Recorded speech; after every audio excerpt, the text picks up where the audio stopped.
নমস্কার সবাইকে, welcome to our blog. তো এটা ছিল সকালবেলা, ঘুম থেকে উঠে রুমের একটু পরিবেশ দেখাচ্ছিলাম, আর পাশেই বাবা মেয়ে খুব আনন্দে ঘুমাচ্ছিল।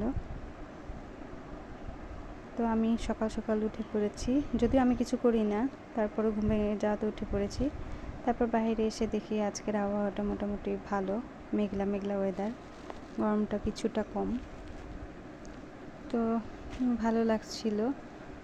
এরকম ওয়েদার থাকলে তো খুবই ভালো হয়, যদিও সেটা খুবই কষ্টসাধ্য হয়ে যাচ্ছে এরকম আবহাওয়া পাওয়া। আর আমার পাশে বেলকনিটাতে আসলে একটু ঠান্ডা বেশিই লাগে, এখানে অনেক গাছ, তো একটু হাওয়া দিলে দেখা যায় বেশ ভালো ঠান্ডা ঠান্ডা লাগে। যদিও যখন রোদ ওঠে তখন কোনো বারান্দাতেই আসলে যাওয়া যায় না, রোদের এতই প্রখরতা থাকে। তো এই তো ছিল সকালের ব্রেকফাস্ট। আজকে ছিল রুটি, আলুর তরকারি, ডিম ভাজি আর মিষ্টি। তো এটা দিয়ে আমি সকালে ব্রেকফাস্ট করে নিলাম। অনেক দিন হয় কোনো ব্লগ শেয়ার করা হয়নি সময়ের অভাবে, তো আজকে ছোট একটি ব্লগ আপনাদের সাথে শেয়ার করছি। আসলে ছোটো বাবু থাকলে একটু হিমশিমি খেয়ে যাই। আর এই তো এটা ছিল দুপুরের খাবার আজকে।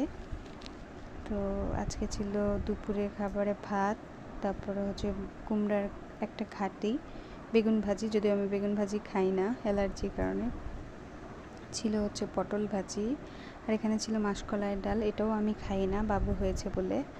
আর ছিল হচ্ছে সয়াবিন আলু দিয়ে নিরামিষ রসা। তো আজকে আরেকটা ছিল, সেটা হচ্ছে আম দিয়ে টমেটো দিয়ে একটা মিক্সড চাটনি।